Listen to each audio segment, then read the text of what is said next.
All right, so thank you guys for coming to tonight's comic book club. We have Mattie Lubchansky here. I just wanted to start by thanking the Stavros Niarchos Foundation for making our programming possible, programs like this. And I just wanted to introduce Mattie before we started. And also, I'm Rachel, I'm a librarian here. But Mattie is a cartoonist and illustrator living in New York. She is the former associate editor of the Ignatz and Eisner Award-winning magazine and website, The Nib. Her work has appeared in The Nib, Vice's science fiction vertical Motherboard, Eater, Mad Magazine, Gothamist, The Toast, The Hairpin, Brooklyn Magazine, New York Magazine, along with a lot of other magazines. A lot of places that don't exist anymore, so I listen. That's fine. It's fine. But your work is there. Yeah. And her long-running webcomic, Please Listen to Me. And so we're going to talk about Boys Weekend, but you have a book out that just came out in July, yes, called Simplicity. And so some of my questions kind of involve that a little bit because we just got it in the library catalog, and we have a copy if you want to check it out. One copy right now if you want to check it out afterwards. We also have copies of Boys Weekend that we're going to be talking about. And so did you want to share a little bit about what the book is about? Or Sure. Yeah. So Boys Weekend is about an artist assistant called Sammie, who is a non-binary trans femme who is invited to their college best friend's bachelor party. It's all man on this horrible floating libertarian Las Vegas, and Sammie is asked to be the best man for the wedding, and it is medium inspired by events that happened to me a long time ago. Okay, I was gonna ask. So we're gonna do some questions just us up here, and then we're gonna open it to you guys to ask your own questions too. But my first question was, it centers around a bachelor party with many themes and twists that make it unique from other kind of bachelor/bachelorette parties gone wrong kind of stories. So I said I was going to ask why the bachelor party for the setting of the book. Yeah, I mean it came to me sort of fully formed, the plot, because it was this thing that sort of happened to me. I mean, the science fiction parts obviously did not, and I'm alive crucially, and so is everybody who went on the trip. Good. But and it was to Las Vegas, Okay. and the setting for the book, which is it's called El Campo, and it's this it's an international waters, anything goes, libertarian tech bro paradise.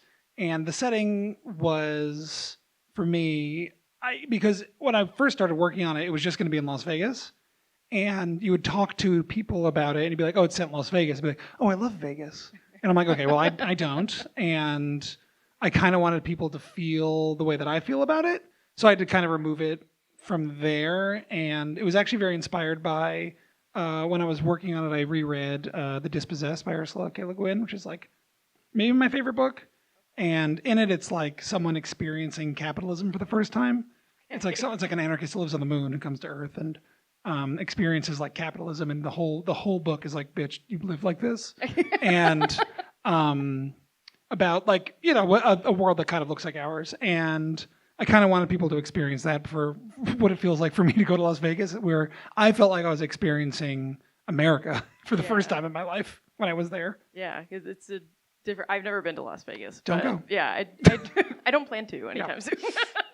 But it does seem like a horrorscape to me. A little bit. There's clearly parts of it that are weird or fun, but I was not allowed to go to those when I was with a bachelor party trip with all my friends from engineering school. Yeah.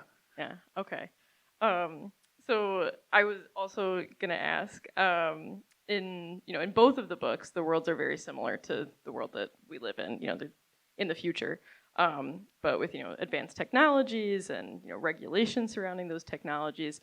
And I wanted to know where your inspiration for the worlds came from. So one of them probably The Dispossessed. Yeah. Yeah, and I think for Boys Weekend, I set it in the future as I sort of spun out the setting. I realized this place doesn't exist now. Maybe it exists in 10 years. So I kind of set it very near future. But that was mostly the world that we live in now, barely altered, if tech people just kind of had their way for a couple more years, what would it look like?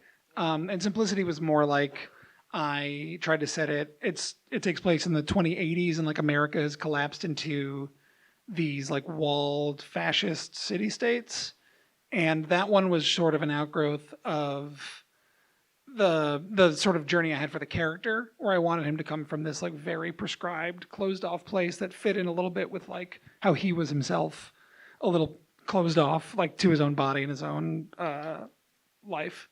Yeah.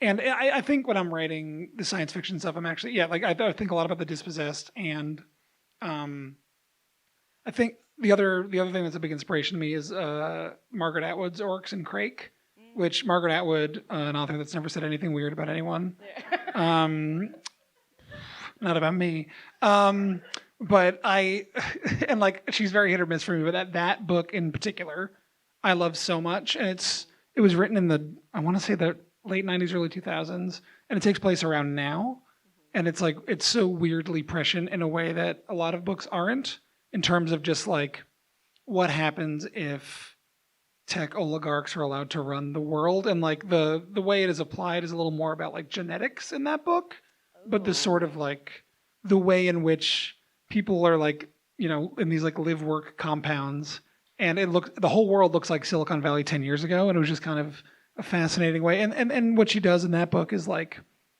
takes the current material conditions of like the late 90s and just sort of like draws two straight lines and has them meet, and that's what I'm basically trying to do, is like not be predictive exactly, because that's a fool's errand, but like the idea of just sort of like, well, if things are like the way they are now and they never ever change, what will happen if like the things that need to happen don't happen, yeah. Got it. Yeah. I haven't read Oryx and Crake, but people do check it out a lot. It's great. Especially now. Yeah. It's a great book. Yeah.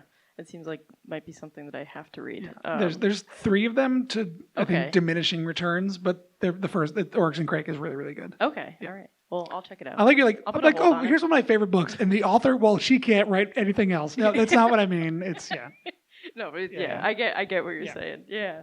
And so, both the books weave, many genres, many themes.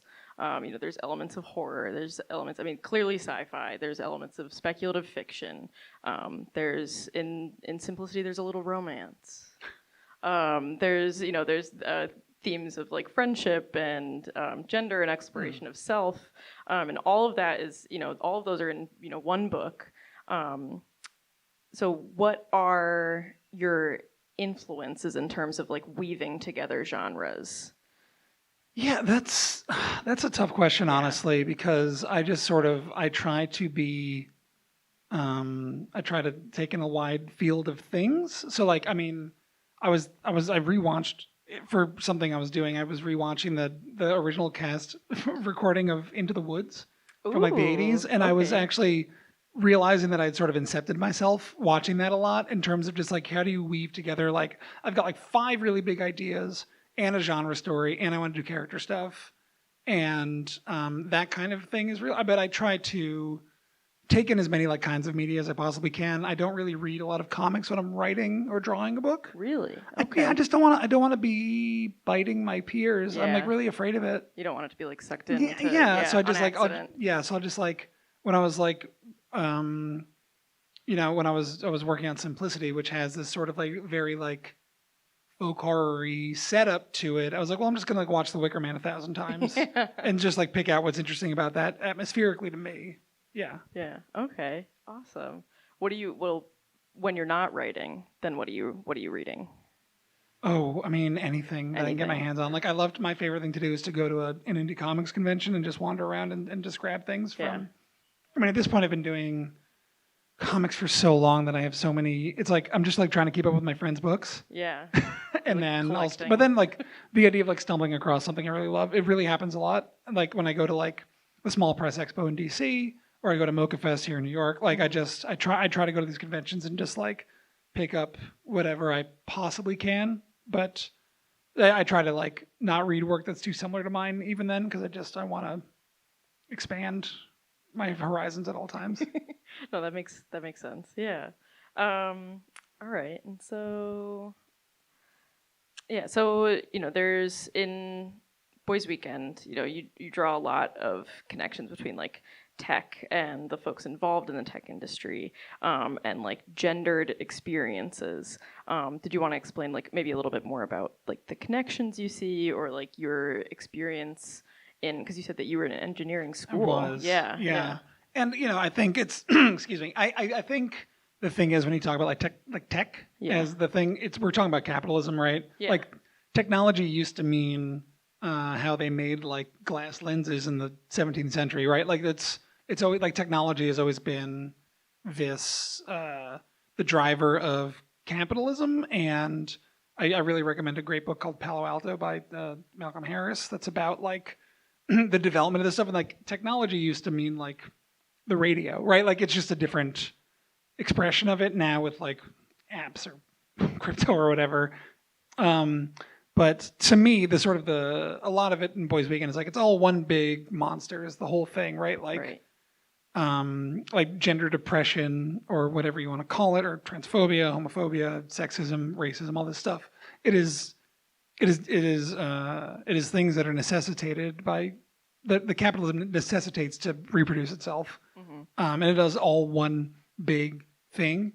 And my experience in engineering, I think, actually really drove this home for me because it is like a really male-dominated space, if not explicitly like a capital R racist space, because it's a lot of like second-generation immigrants are in engineering school with you, and it's this very oppressive environment in a way that like it's really insidious. Like when I was in engineering school, a lot of my classes when I was upperclassman were at night because all my teachers were adjuncts and they all worked at Raytheon or whatever, and that's not considered political, but it's like, the people teaching you are like, well, and here's to prepare you for your life incinerating children, not to be too grim about it, but it was an instructive sort of way to like enter the workforce, and then I got out of it pretty quickly. Yeah.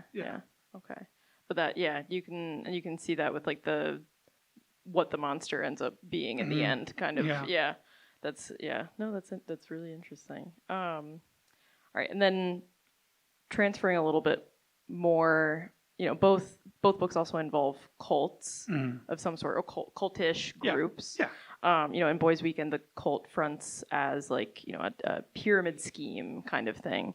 And in Simplicity, the cult is like a new age, like kind of anti-technology, rural, like hedonist kind of group.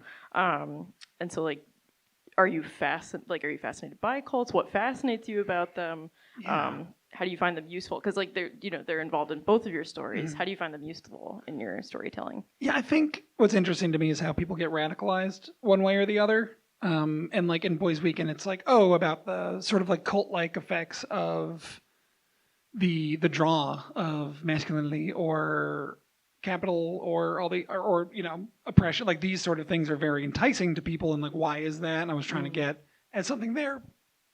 Excuse me. And in Simplicity, it grew out of my. Oh, I've got a water. Okay. In Simplicity, it grew out of my. I had a particular obsession with these like 19th century millenarian, pre-Marxist socialist communes that were all over upstate New York and Ohio and Pennsylvania. Yeah. That were like. They were millenarian in like the actual sense of it, like not like the millennium was approaching because it was the late 1800s, but it was like the biblical rapture is about to happen, as they conceived of it, which was a golden cube called New Jerusalem was going to descend from heaven, and everyone was going to live in it for 1,000 years. Okay. Like the millennium of peace, but there were all these groups, and some of them were religious, some of them were not. Some of them were like explicitly like we are socialist, but the word was invented for a couple of these groups, like pre-Marx. And like, so that's like the Shakers and the people who lived at the Oneidas and a couple other ones, followers of, I can't remember his name. There was like a Welsh businessman who set up all these things called phalanxes. And I got really obsessed with all these groups, and I was doing a lot of research reading about them for Simplicity. And the group in Simplicity is kind of based explicitly on both the Shakers, who we know about, about the chairs and the not having sex and stuff, but they were like actually a much more fascinating group than that. Like they had a lot of members just because it was a stable place to live. Because like the world was ending, like American life was changing massively. Like it was going from this agrarian thing to living in cities and like manufacturing, and like capitalism as we know it was being kind of invented, and people thought the world was ending. And being a Shaker was like a stable place to live, and there was like a community. And they would also like, they didn't have sex, but at night they'd like rip their clothes off and kind of run around naked in the woods screaming. Yeah. They were the Shaking Quakers, right? Okay. And I kind of like that. I kind of combined them and a group. There was the followers of a French thinker called Etienne Cabet, who like wrote a book about this utopia. That was like a travelogue of a utopia he invented called Icaria, and all of his followers were these like French artisans mostly. They believed in it so much that they like wrote a national anthem, and they developed like a national dress, and they all came to America on steamships, and they like tried to build Icaria in the United States a bunch of times, and it didn't work. Okay. Yeah, as evidenced by that our trash is We're here. We're here. Our trash is not being taken away by, and I'm quoting, dogs of remarkable size and strength. Okay. Like there was all like it was a really crackpot thing, but all these people believed in it so much. And I'm just fascinated by like what are the conditions by which, specifically in simplicity, like what makes a separatist? Yeah. Like what makes you think that you can like go set up a town over there and everybody here will see how you're living and be like, oh, that's how the world should be run. Let's do that. Which is, I think, kind of a misunderstanding of how power works and how it's applied. Yeah. Yeah. Interesting. I didn't realize, because like I'm not super well versed in terms of like historical events. I didn't realize like how much history you consumed in like writing these books. That's awesome. I have a weird history obsession, and archaeological. I've always been really into like archaeology stuff and ethnographies and this kind of like how history is made and how it's produced and who it's for and all this. There was also when I was an engineer, I worked in museums. Yeah. So I spent a lot of time alone in museums. So I've got all this. Just like secondhand knowledge of yeah, just, like this fast. through. Yeah. And for simplicity, I did a lot of research about these groups. And the book I'm working on now, I did like all this research about like state formation to write a time travel love story, because this is just like the way that I sort of generate my ideas now is I'll read a nonfiction book and I'll go really crazy about some set of facts, and then a fiction book will sort of spring out of it. Right. Yeah. Cool. No, that's really awesome. All right. And so kind of moving into, I want to make sure that that there's still time. Oh, there's plenty of time. Okay. So I wanted to also ask more so about like the form of your comics. And like your books are full of color. They're very colorful.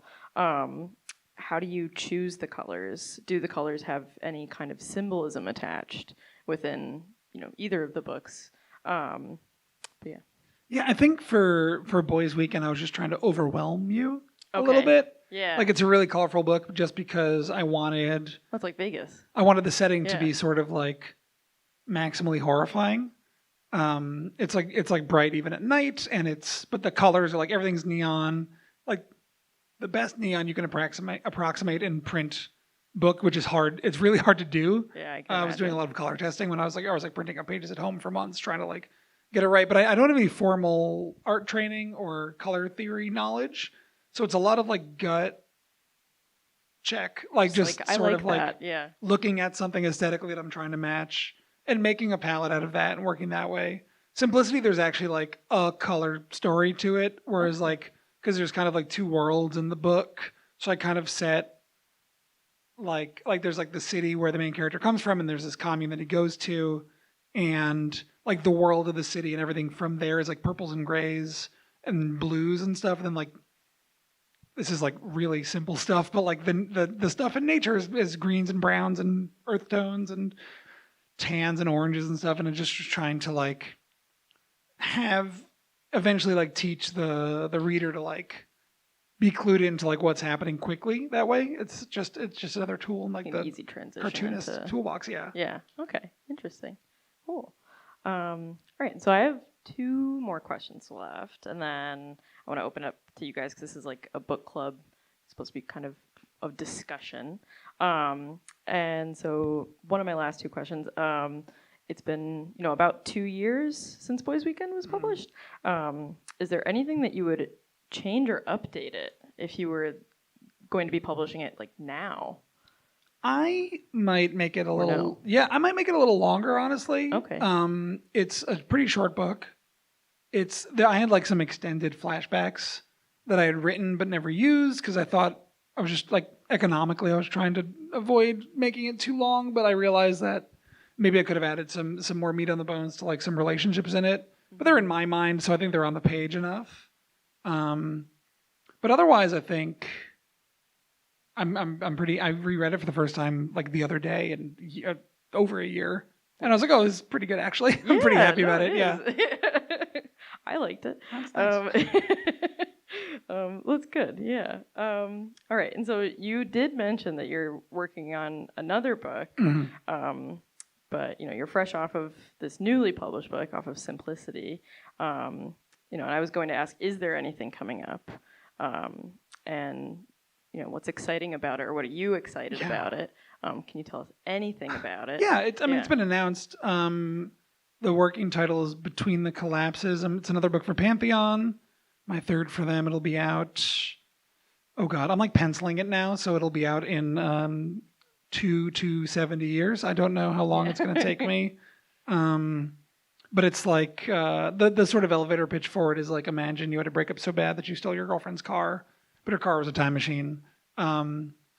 It's kind of that, but it's also like about all my stupid bugaboos, like history and capitalism and all these other things. But it's mostly kind of a romance story, which is new for me. Okay. Yeah. Did you want to try to go more into romance after the kind of playing with it in Simplicity? Yeah. Yeah. I mean, like, it was interesting to me because I'm like, when I was working on Boys Weekend, I was like, well, romance, there's none in it. Like, Sammie's in a very stable relationship. Yeah. It's kind of modeled on... Which is wonderful. Yeah, it's kind of modeled on my marriage. Which is very stable to me. But like, so I was kind of like, well, romance is not interesting to me at all. I don't want to touch it. And then in Simplicity, kind of, that book sort of came to me weirdly in like a vision, some of it. I cannot Which is fitting. Yeah, I mean, literally there's the first vision that Lucius has in that book is something that straight up just came to me when I was like half asleep in a hammock. Awesome.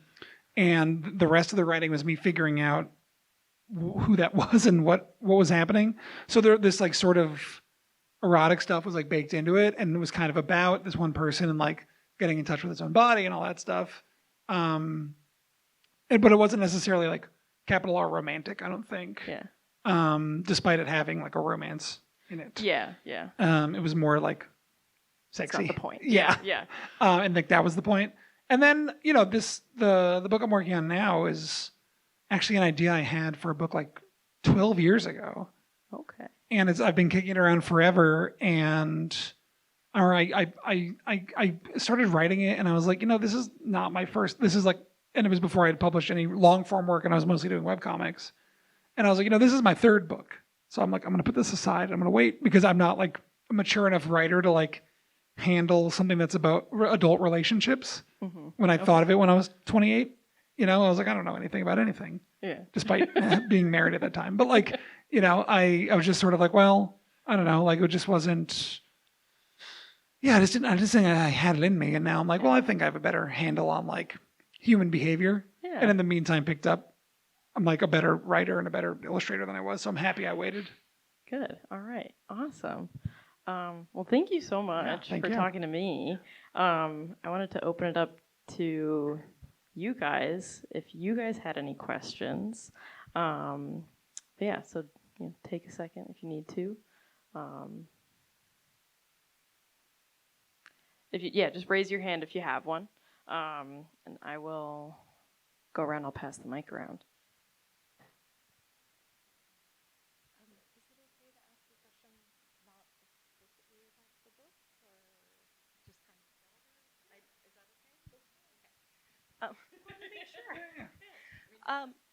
Hi. I wanted to ask about so obviously cartoonist, but you have a lot of creative endeavors, and obviously there's direct connection that sort of consumption of history and these weird sort of studies, like when you mentioned Etienne Cabet, it was exciting to hear also. And my point being is, how does that affect your other creative endeavors? I lost my train of thought. I'm so sorry. No, I think in terms of I think I kind of understand what you're saying, which is just I find it useful to sort of just be in that creative space as often as I can, and they do tend to influence each other. Like I got better at doing research for my books, doing research for a podcast where I have to do a lot of research. I got better at writing lyrics for songs for my band because I was writing short stories. These things are all sort of, it's all one big thing to me. Yeah. Thank you. Yeah.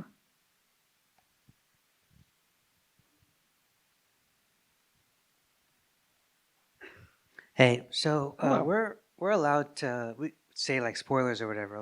We're assuming everybody read it or whatever. All right. Okay, cool. Yeah, Boys Weekend has been out for a long time. You had your chance. Yeah. The interesting thing to me about in Boys Weekend was at the end, I could kind of tell that the person with the kind of hooded person was the person's old self. Yeah. But then my comment about it is the way that I felt reading, even though that was going to happen, as a trans person myself, and pretty much hating for the first few years, that person, throwing out all the photos and don't address me by that name. And I don't want to hear about any funny stories about what happened when I was separate. And how emotionally that person becomes the person to actually, I guess, free because the main character from the outside, people could argue they had a lot of inner transphobia or almost like Stockholm syndrome. If these people are still calling you this way and everything like that, and they're not actively trying to everyone else on the outside, why would you keep going back? And I'm not going to comment on that, but it seems that way. Yeah, but then, no, for sure. Yeah. So then, I think 2 to 5 years in, my transition, I would have been I don't want to talk about that. But now 17 years in, I find myself going back to pre-transition stuff, Buffy the Vampire Slayer or 90s Mariah. Yeah. And I even wrote a letter of am I regardless of gender, because I think it becomes different at that point. Yeah. Am I making this person happy? You know what I mean? So I'm kind of wondering how other trans people felt about that factor when it's such a touchy subject, you know? Yeah, I mean, I think that that sequence of the book is sort of the heart of it to me a little bit. And it was the last thing I wrote. The clone stuff was an idea I had for a short story. And I was I literally had in the script, originally there was emotional catharsis here. I was I don't know what that's going to be. And I was struggling with it for a long time. And yeah, so I had this other idea and I wish I could remember who said it to me, but I was talking to somebody and they said, I was talking about this sort of feeling. Because when I wrote Boys Weekend pretty early in my own transition, I'd just started hormones when I was writing it. And, 6 years ago, 5 years ago, whatever. And, but I was talking to somebody and they said well, you can't be that mad because that person kept you alive long enough, to get to the point where you needed to be.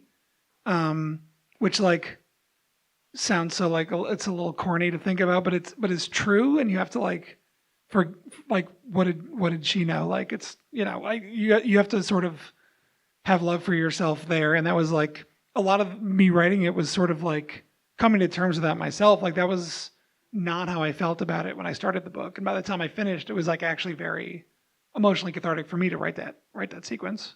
Yeah. Thank you. I was gonna ask follow up on that question. Did you intend to have it have kind of, because it does have not, I don't want to say a bittersweet ending because it's really all of the people are dead, but besides Sammie, and the clone self. But did you, had you gone out to make it an absolute horror show, it's done, everyone's bleh, or had you intended it to be kind of have a nice like it does kind of have like a nice solid ending. Yeah. I mean, it was, there were many versions that I went through the ending and trying to like dial in how depressing it was. Yeah. And, it was always like the conception of it was always like final girl story. The final girl is trans. Like that's just always what it was going to be. So it was always, everyone was always going to die. Yeah. And the manner by which they died, and like if there was any like redemption for people, or if anybody gets away. I mean, I will say one of the boys you see get away, and you don't know what happens to him. Oh, He, like, wait, who does? I can't remember. What's his name? His name is Parker, I believe. Okay. He's the bald guy. He scrambles through a hole in a wall, and you never see him again.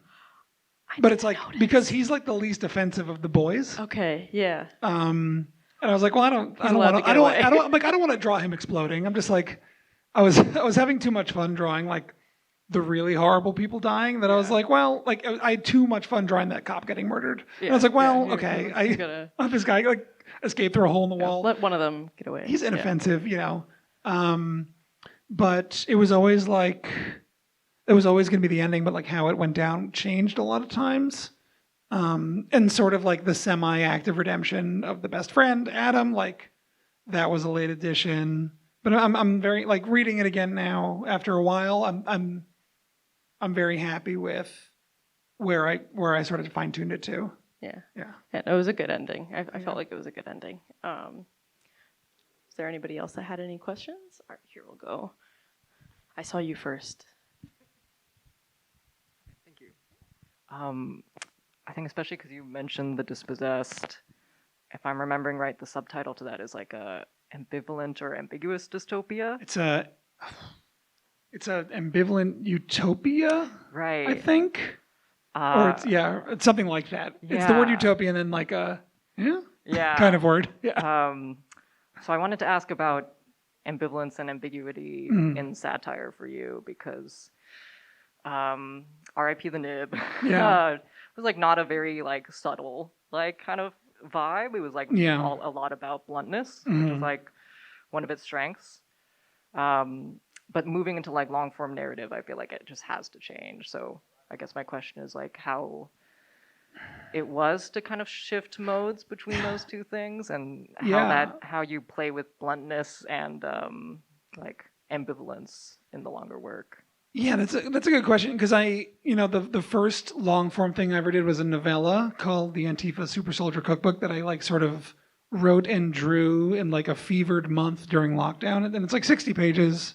It was with a small press called Silver Sprocket, and I'm proud of it. It's like I think it's a fun book, but it is like it's just a joke delivery mechanism, and it is like stretching a premise that is just a joke with no real characters as far as I could possibly stretch it. And it was like hard to like, reading that book again, I'm kind of like, wow, I really like, there's nothing to like hang on to with it. And it wears out its welcome a little faster than I'd like it to. Like just to, so like when I was working on Boys Weekend, which was my first like long solo work, I was like, you can't just, as much as I love a lot of unsubtle work, like I love, like you watch like They Live and it's amazing. And I love it so much because there's some things that you can't satirize. You just have to like turn to the camera and say, well, like, hey, this is bad. Have you noticed this is bad? But it's really hard to do. It's really hard to do in a full book where people are really expecting to like have a character get the hooks into them. So it's sort of like I would not argue that Boys Weekend is a subtle book. I tried a lot more simplicity to sort of like explore characters and be a little less didactic in it. So it's just sort of like, as I move forward, I am just sort of like trying to like untrain myself of like doing short political cartoons because it's a whole different game. Whereas like a political cartoon is very much like, well, you have 30 seconds. I'm going to tell you what I think about what's happening, right? It's a totally different story. I've heard like someone say something about like they're writing that you have to make like the covert overt or something like that in terms of like fiction writing. I'm not a writer. I don't know. But I mean, I think people get a little too mad when a work of fiction has politics to it or is a little didactic. Like sometimes you want to have a point to your work. Like I don't think it's bad. Like, but it is harder to execute, I'd say. Like, I also really, really love Sorry to Bother You, Boots Riley's movie, which is another movie that just sort of like punches you in the face with this point over and over and over and over again. And I think a lot of like critics have a problem with that, but I'm not me. I like that movie. It's a good movie. It is a good movie. Thank you.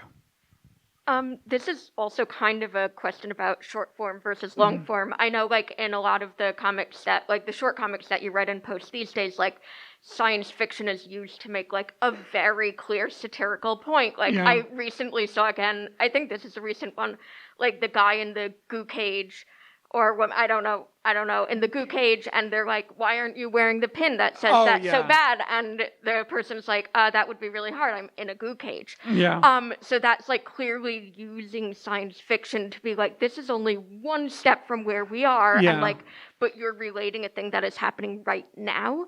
Like, how do you see the difference between like that use of science fiction for like a blunt satirical point versus like using it in a slightly more developed way for Boys Weekend, or I don't know about Simplicity, I haven't read it yet, but like, where do you see those different uses of it?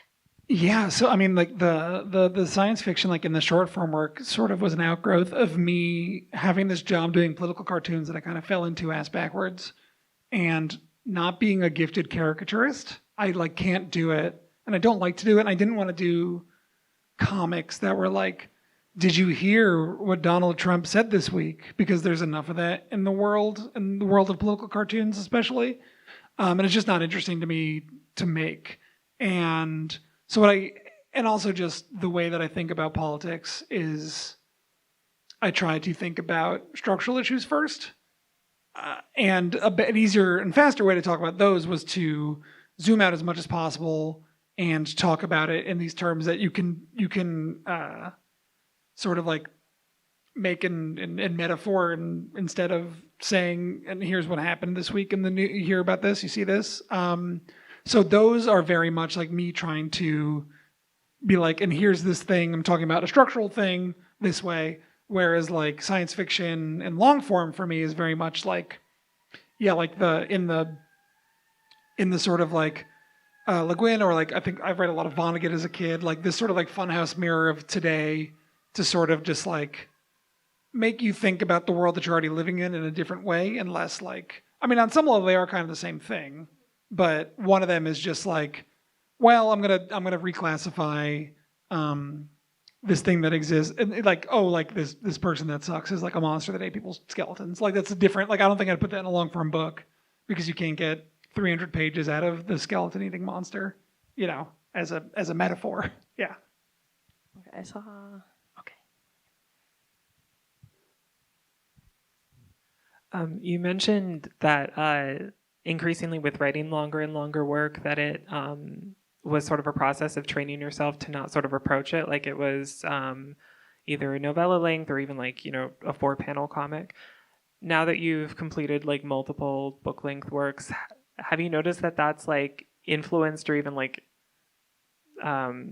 impacted or something the way that you approach short form, like say the 4-panel stuff that you post on Instagram?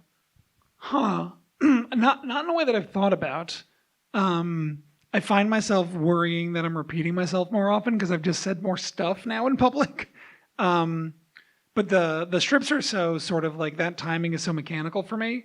If anything, it's like the short form work in my books is there because like I have this feeling of how a page or a spread of pages should go, if that makes sense. Like I just have this sort of like, I come from comic strip world and not like graphic novel or even like superhero comics world. So it's like I want to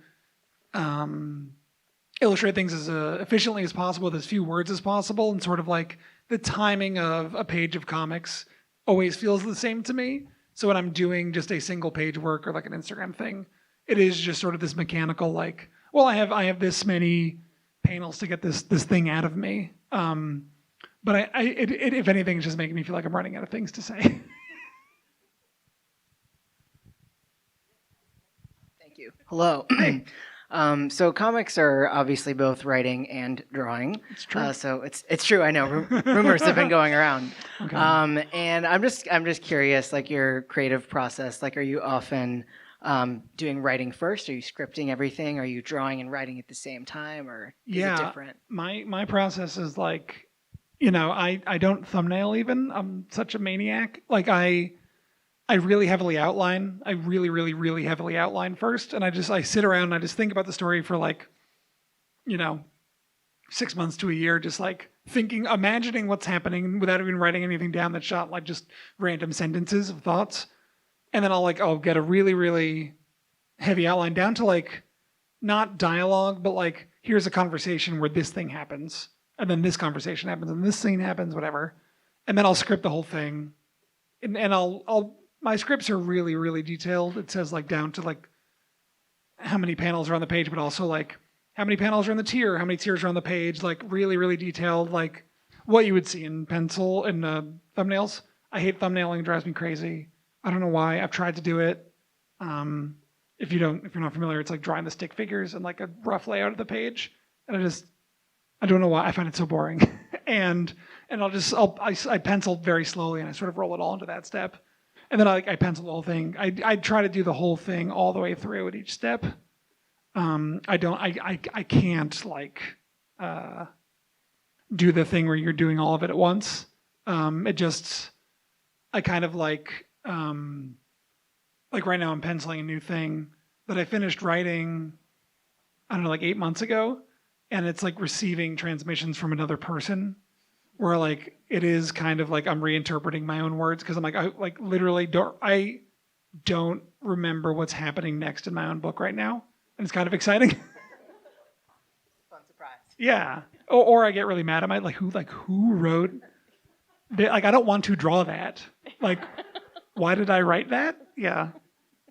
Like, who said that? Like literally, like the other day, like a really complicated exterior shot, and I was like, "Why not just?" And it's like, and when I'm writing, it's like, well, that's a page I've written in 4 seconds because I just write like, "Oh, this crumbling building, like sinking into the ocean with like boats coming to and fro," and I'm like, "That's like 3 seconds to write, and it's gonna be 2 days to pencil it." Like, whose idea was that?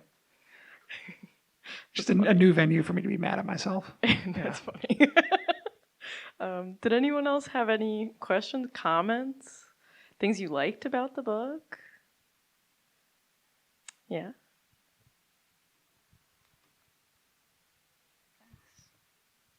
Hi. I just wanted to say, like, I don't know, it was Boys Weekend in particular. I reread it on the subway here, and I was like, you do such a wonderful job of making the reader feel like what it's like. I guess, like, as a cisgendered person, I was like, oh my God, like, it's truly, like, I was like, at every single point, I was like, oh my God, that would suck so hard. And it's something that I don't even, I don't deal with and take for granted, but I just wanted to thank you for that, because it's good to be reminded, why it's so important. Yeah, thanks. Yeah, I tried pretty hard to, like, put you in their shoes. And yeah, it is sort of it's overwhelming to consider sometimes. All right, thank you. Thank you. Thank you. Is there any other questions? Any last minute anything? I don't know what time. Let's see what time it is. I think it's 7:15 on the dot. So if nobody else had any questions or anything they wanted to discuss about the book, we can stop here. We can, if you want to, did you want to do signing? Yeah, I can sign books. All right. So if we wanted to, we can do that at like the little desk right across from that other wooden desk where Candace is walking to right now with those 2 chairs. And she's gesturing to it very nicely. But thank you guys so much for coming. And thank you for coming. Thank you for talking about the book. Thanks for having me. I loved Boys Weekend. I hope you guys enjoyed Boys Weekend. And I hope you guys enjoy Simplicity. I also enjoyed Simplicity. So I hope you guys do too. And we will have more events like this, hopefully, coming up in the future. But yeah, thank you so much. Yeah, thank you, and thanks for coming out. Yeah. Yeah. All right, thanks.